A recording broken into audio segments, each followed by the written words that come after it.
Hey everybody, it's Dr. Nelson. So hey, I wanted to, Labor Day's passed and we're finally on the road with Kaplan here, which I'm sorry has taken a little bit of time, but that's okay because it was free except for $60, right, for the cat or for the cat.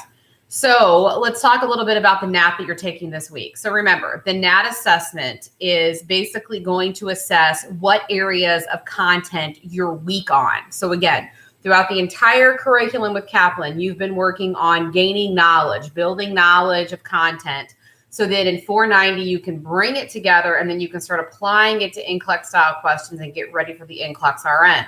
So the NAT is a basic test that's going to test whether or not you have holes in that knowledge, because we've got to find out what the holes are and get up to speed on remediation so we're set for boards.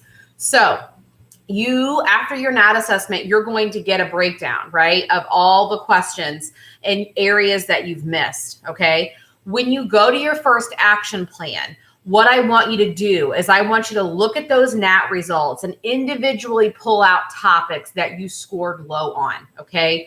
Those are what we call your nuggets, okay?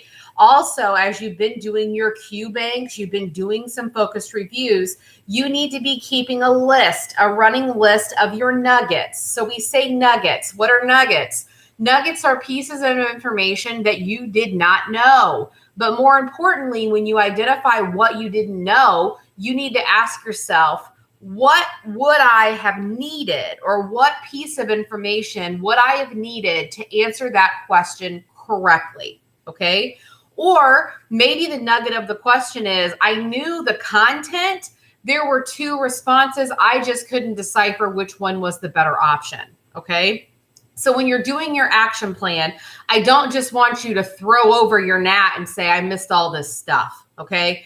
It's worth a lot of points. It's 20 points. So I want you to actually put some effort into it, and I want you to dig into the NAT and figure out where your weak areas are. My job is going to sit down and say, yep, I also agree. These look like weak areas. You need to work on X, Y, and Z. We agree. And then moving forward, here's the plan.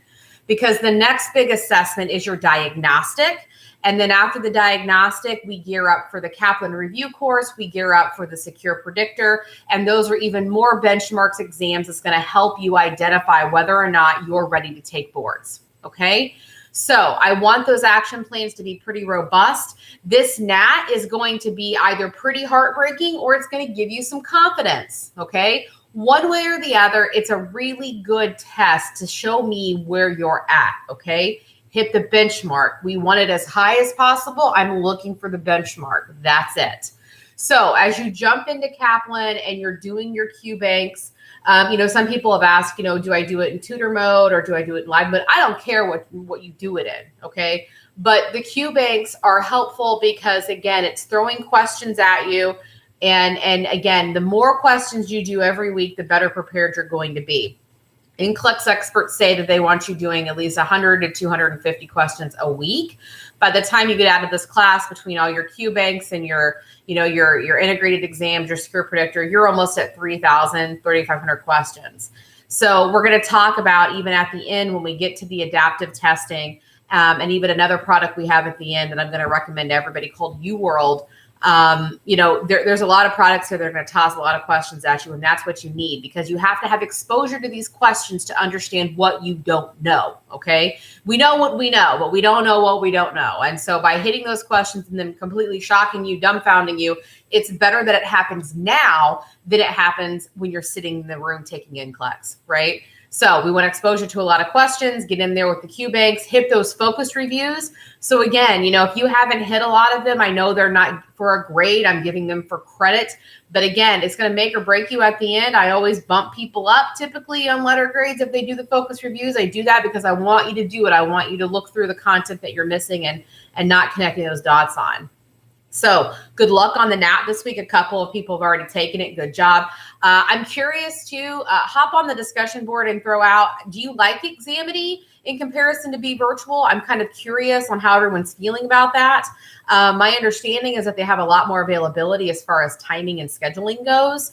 And, with it being integrated into the Kaplan site, there tends to be less things like dropping of tests and technology issues. So I'm just kind of curious moving forward how you guys like it. So I'm here if you need something. If you need help navigating Kaplan, please let me know. But everyone is off and running with those Q banks, which is awesome. And I look forward to reviewing your NATs and your first action plans. Thanks, guys. Bye-bye.